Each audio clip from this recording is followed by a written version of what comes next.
मी आता एका प्लॉटवरती आहे पपईच्या. जवळपास म्हणजे जो शेतकरी की तो प्लॉट आहे ना अक्षरशः वैतगुण ना सोडून दिला होता. इतका व्हायरस की ना काय करायचं म्हणून. तर आता ह्या प्लॉटवरती काही त्याचा रेसिड्यूज आहे बघा. अशा प्रकारचा प्लॉट आहे ना पूर्णपणे होता. तर मी शेतकऱ्यांशी मी आता तुमचं बोलणं करून देणार आहे. म्हणजे त्यांना सोडून द्यायचा होता, परंतु त्यांना फक्त ना आपण एकच स्प्रे दिला आता, आरेना गोल्ड आणि ऑक्सिजनचा, आणि आपले काही थोडंफार ड्रिंचिंग वगैरे दिलं.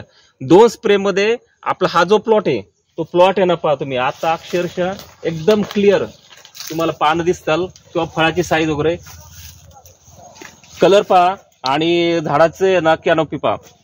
आता यांचा एक तोडा ऑलरेडी झालेला आहे. किती टन निघाला? 4 टन मटेरियल वगैरे त्यांचं गेलेलं आहे.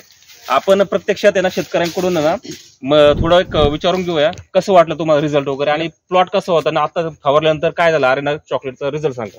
1 नंबरचा प्लॉट बिघडलेला होता. हे मोडायची तयारी होती आमची पपई, पण हे आरेना गोल्ड पाटील बायोटेकचं आणि ऑक्सिजन वापरल्यामुळे आणि NPK कोणचं सोडलं तेव्हापासून बदल एवढा 1 नंबर वाटायला लागलाय.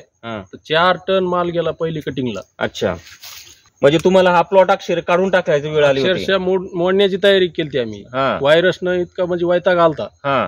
स्प्रे नंतर तुम्हाला आताच्या कंडिशन मध्ये दिसतो प्लॉट. स्प्रे नंतर फुलं तुमची फुलधारणा वाढली, फळात म्हणजे सगळं छत्री व्यवस्थित झाल्यामुळं हे आता मोडायचंच नाही. आता याला तुम्हाला अपेक्षित उत्पन्न भेटणार समजा? अपेक्षित भेटणार आहे. ठीक, चालेल. थँक्यू, धन्यवाद.